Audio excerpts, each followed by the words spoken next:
Tulppanikoti antaa meille mahdollisuuden siihen, että saa levätä välillä. Ja niin varsinkin kun Rasmuksella on tosi vaikeahoitoinen epilepsia ja muuta, niin vaikka on hyvä tukiverkosto ja paljon läheisiä ympärillä, niin ei ole semmoista paikkaa, missä sitten olisi hoidossa. Ja Tulppanikoti on kuitenkin paikka, mihinkö hyvällä mielellä voi tuoda Rasmukseen ja saa niinku sen muutaman päivän ajaksi samalla myös sen huolen pois, että tietää, että täällä huolehditaan hyvin ja muuta ja että saa itse hengähtää siinä arjesta sitten.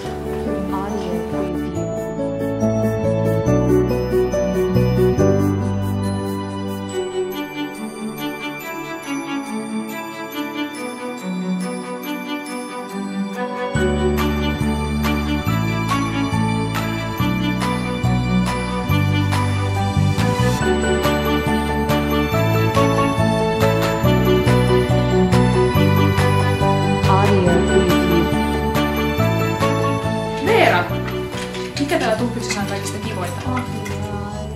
Ohjaajat. Mitäs muuta? Ehkä ulkoilu. Ulkoilu.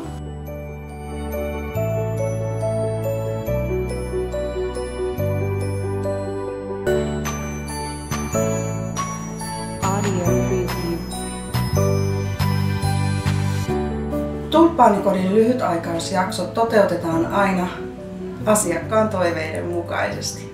Kunnioittaen asiakkaan itsemääräämisoikeutta, yksilöllisyyttä sekä turvallisuutta. Asiakkaaksi tullessanne yhdessä kartoitetaan asiakkaan vahvuudet ja tuen tarpeet ja suunnittelemme yhdessä, kuinka asiakkaaksi tulo olisi mahdollisimman sujuvaa. Henkilökunnan resurssointi suunnitellaan aina asiakkaan tuen tarpeen mukaan.